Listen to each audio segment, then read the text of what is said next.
Now, in a call with Israeli Defense Minister Yoav Gallant, U.S. Secretary of State Antony Blinken made clear Washington will stand with Tel Aviv against any threats by Iran.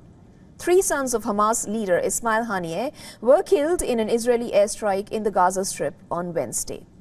Reports suggest Hamas has stated it lacks the ability to locate 40 hostages needed for a ceasefire deal. Countries in the region and the United States have been on high alert.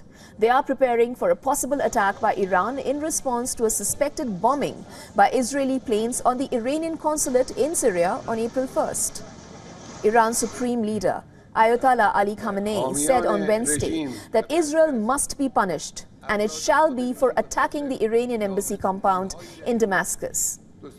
In an apparent response to Khamenei, Foreign Minister Israel Katz said Tel Aviv will respond if Iran attacks Israel from its own soil. Joe Biden and allied officials fear significant strike within days in retaliation for Israeli bombing.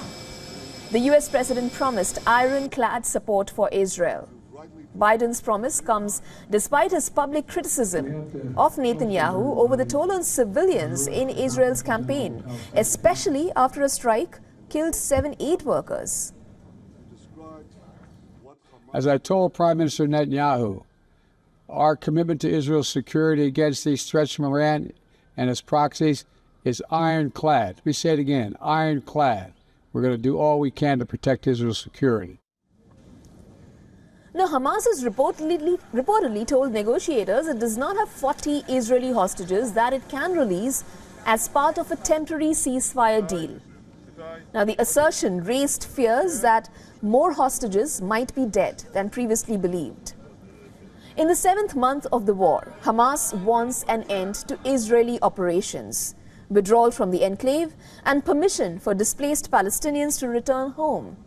Hamas said the 3 sons of Ismail Haniyeh Hazim, Amir and Mohammed were killed when the car they were driving was bombed.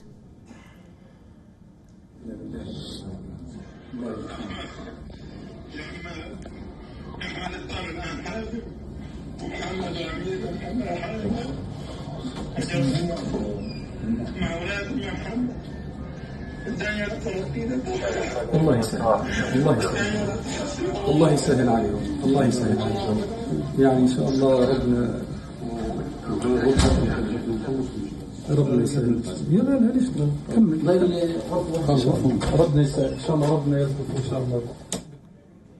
The Israeli military confirmed carrying out the attack, describing the 3 sons as operatives in the Hamas armed wing. Haniyeh, based overseas in Qatar, has been the tough talking face of Hamas's international diplomacy as war with Israel has raged on in Gaza. His family home was destroyed in an Israeli airstrike back in November. Relatives said the 3 sons and 4 grandchildren were making family visits during the first day of the Muslim Eid al-Fitr holiday in Shati, their home refuge in Gaza City. Now, speaking to Al Jazeera, Haniyeh said, killing of family members will not affect Hamas's demands.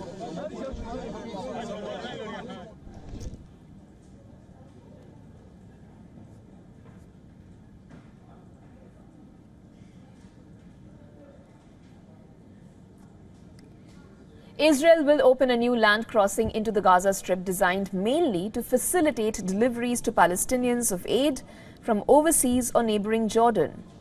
A spiraling humanitarian crisis has drawn pressure on Israel from its Western and Arab partners to do more to facilitate the entry of aid. Israel has gradually reopened 2 established cargo crossings and created a new crossing on its border. Last week, Tel Aviv announced it would admit Gaza-bound aid shipments at its southern port of Ashdod. Defense Minister Gallant said a new crossing point would be created on the northern part of the Gaza border. It would reduce the time taken to truck in aid from Ashdod, which is 40 kilometers away. An aide said the crossing point would be between the Israeli village of Zikim and the Palestinian village of As-Saifa. Israel has also helped set up a maritime corridor for direct deliveries of aid by sea and opened its airspace to foreign planes that have parachuted in aid for Palestinians. There has been disagreement between Israeli and UN counts for the aid reaching Gaza. Most people are homeless. Parts of Gaza face famine. Civilian infrastructure is devastated and disease is widespread.